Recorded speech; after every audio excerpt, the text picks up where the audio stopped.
Pigeonholed. Pigeonhole. Pigeonhole. Pigeonhole. Pigeonhole. Pigeonhole. Pigeonhole. Pigeonhole.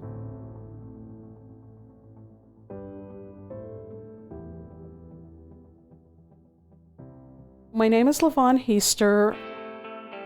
I'm an artist. I'm legally blind and have a couple of other disabilities. Lavaun posts a lot of pictures of her art on Facebook, but she doesn't show herself much. Recently, I found a picture on her wall, her gorgeous, vibrant paper craft on the living room wall, and in front of the art, Lavaun, looking directly at the camera. She was watching you watch her art.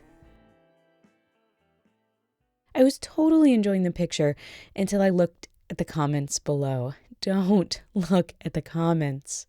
I broke up with someone many months ago, and I started thinking I'm kind of getting ready to think about dating again. And so I've been trying to take pictures. I need to take pictures of myself as an artist also. So I post this picture up on Facebook, and I'm not smiling, thinking that eventually I want to try dating again. So working on getting an honest pic for dating website. For me, smiling is pretty not what I do. Not ready to go live yet, but I am working on getting there. And everybody had a comment, it felt like. It felt so invasive to me. It started out with, I vote for smiling. I'm like, you don't get a vote. This is my life. You do not get a vote. Yeah. I don't know that person. I felt like someone from the outside is coming in and telling me what I should do. To have him voting on this, it's just an insult to have someone from the outside thinking that their opinion counts without even introducing themselves. Like this pretty intense person who is not always happy, who is very thoughtful, is very caring, is very curious, is very generous. I'm 54 years old almost, and I'm at a point where it's about me portraying who I really am. My heritage is that I am half Latina and Navajo and Ute. And so I grew up around a lot of the Latina community. And part of being in many non-dominant culture American communities is that you have to establish a relationship first before you insult someone, as far as I'm concerned. For me, I don't feel that I have the privilege to speak like that. When you have grown up with privilege, sometimes you feel like it's just like you just get to. I definitely don't come from that place.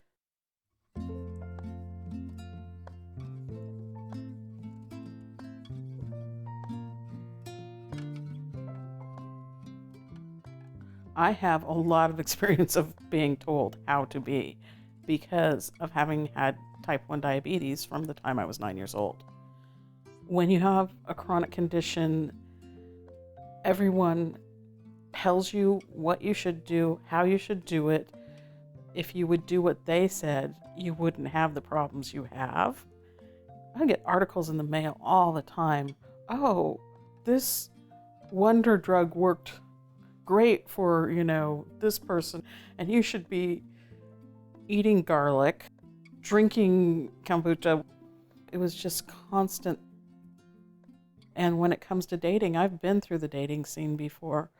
And, I have these friends who do well, if you would just do this, if you would just do that.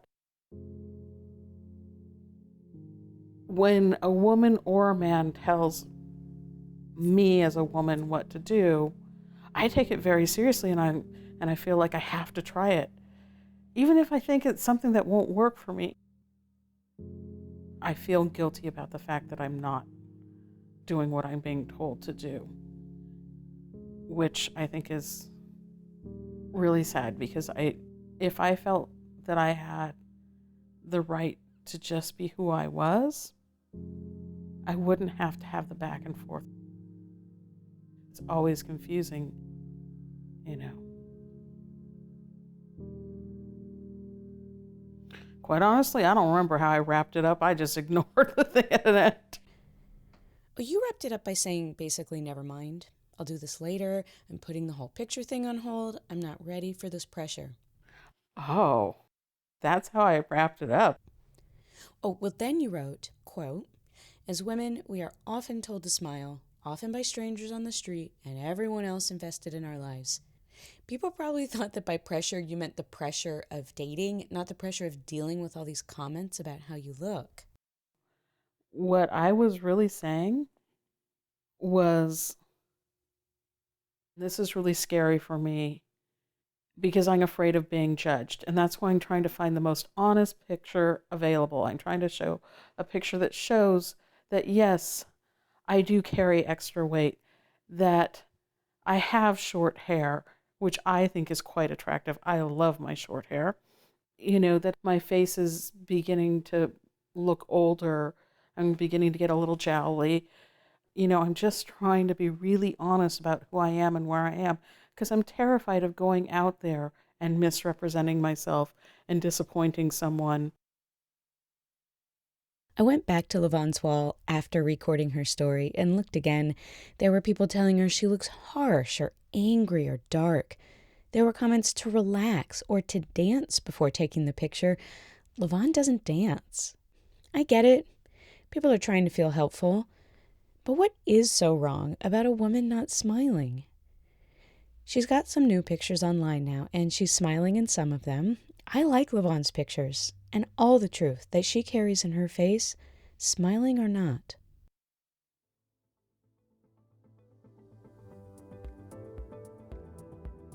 Every episode is transcribed. Links, guest info, and transcripts are all at whoamiitostopit.com, my disability arts blog. I'm Cheryl, and this is Pigeonhole. Pigeonhole. Don't sit where society puts you.